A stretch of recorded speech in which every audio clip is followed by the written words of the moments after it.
Hello, everybody, and welcome to the IC Markets Technical Insights video for the week of January 25th. My name is Toby Gennaro from Trade with Precision, and got the Russell 2000 index up on my screens here. I just wanted to walk through some things that I'm seeing. A lot of folks are interested in, the S&P 500, where the U.S. equity markets are headed, and so this is a grouping of 2,000.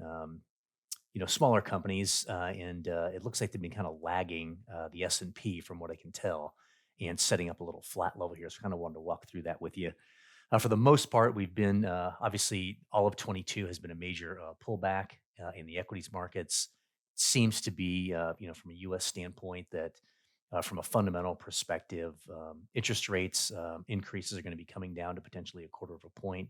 If that holds, I think we'll be seeing the markets start to respond. I think the markets are beginning to look, 6 to 9 months beyond where we're at today, and starting to getting an eye for where things might be headed going forward. I don't think we're out of trouble. There's still a lot of layoffs coming fundamentally, and I think a lot of the earnings results have been less than what's anticipated.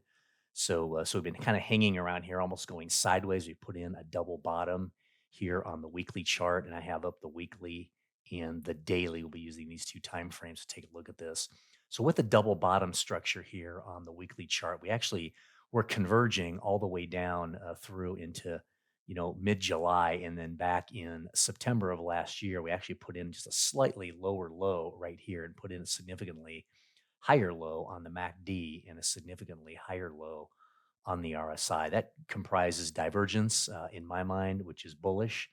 And usually I'd like to see a couple of more divergence bumps, over several time frames. But on a high time frame like the weekly, sometimes that can give us a pretty good technical bounce. So we have that technical bounce back up to this level, and we've been testing that level several times. We even put in a higher low right here. We haven't broken up to a higher high just yet on this side, but once we break up to a higher high, we're then going to, if that happens, we're then going to have a higher low and a higher high, and then effectively we'll be trending upwards on a weekly chart, and the moving average for the most part will at that point begin to catch up. So looking at this on the next time frame lower, which would be the daily, we can see that flat level setting up with 2, 3, 4, 5 touches. We have all the moving averages, the 50, the 20, and the 10 lined up. And we just had a pullback into the moving average zone, which in my terms would be the buy zone between the 10 and the 50. Set up a very nice, bullish rejection candle right there. And if we start to get small candles or a break above the high of that candle, that would really be my trigger candle. And my stop would be right below the higher low. Whenever I can get a swing low, higher low, higher low, trending up into a flat level and looking for a breakout. The only thing that I might be concerned about is if it's a false breakout. I don't see any divergence here on this chart. But if we did have a breakup and then an immediate reversal and a rejection candle, then that would mean just the opposite. That would mean a false breakout. But what I'm thinking right now is there might be a consolidation of some small candles here, which would represent an imminent breakout of this level. And normally my stop would be above the high of this flat level. And then if it does break, looking for potentially a mirror image of the pullback, which would be right around, say, 1725 to probably 1900. So that would be somewhere up around here, probably around 2050 would be the run, maybe a little bit higher.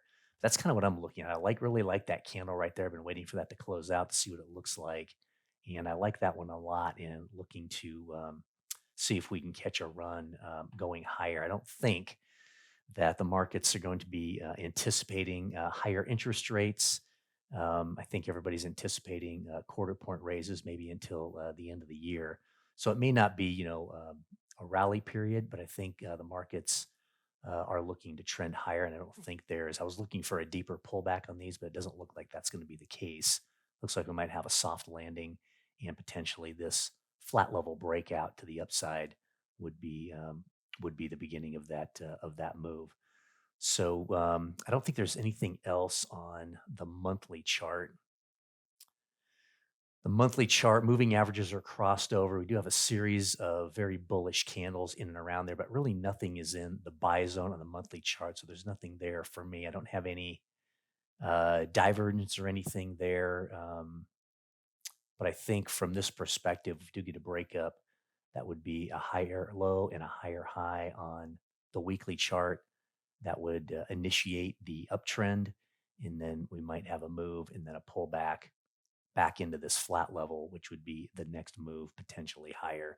So that's kind of what I'm thinking, looking out, several weeks, several months. This is obviously the higher time frames and could potentially be a longer run if the news coming out of the Fed continues to be positive, interest rates are staying low and continue to retreat after the last 3 weeks. Then this could definitely be a real possibility. So hope that technical analysis helps. Have a great rest of the week trading, and we'll look forward to talking to you next time. Take care.